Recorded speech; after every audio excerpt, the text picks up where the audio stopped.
રાજકોટના ઉપલેટા ખાતે કોંગ્રેસ અને આમ આદમી પાર્ટી સીપીએમ પાર્ટી દ્વારા મામલતદારોને આવેદનપત્ર પાઠવવામાં આવ્યું છે।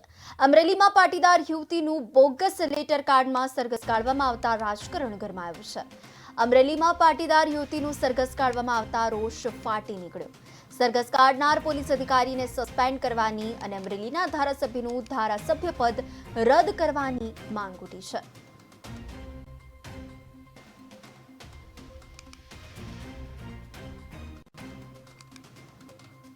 ગૃહમંત્રી છે એ સંઘવી સાહેબ વાતો કરે છે કે કાયદો કોઈને નહીં છોડે, પણ જે હકીકતે મોટા મોટા ગુનેગારો છે એને છોડી દે છે અને નાના કર્મચારીઓનો ભોગ લેવામાં આવે છે।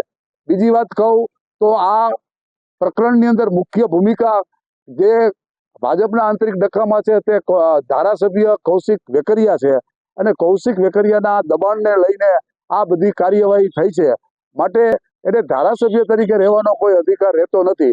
એટલે હજી અમે માનની આપણા રાજ્યપાલ મહોદય દેવવ્રતજીને આવેદનપત્ર આપી અને આ સમગ્ર પ્રકરણની તપાસ કરી અને ધારાસભ્યશ્રીને સસ્પેન્ડ કરવા જોઈએ અને જવાબદાર જે કઈ અધિકારીઓએ આ કાર્યવાહીઓ પોલીસ તંત્રએ કરી છે તેની સામે પણ કાર્યવાહી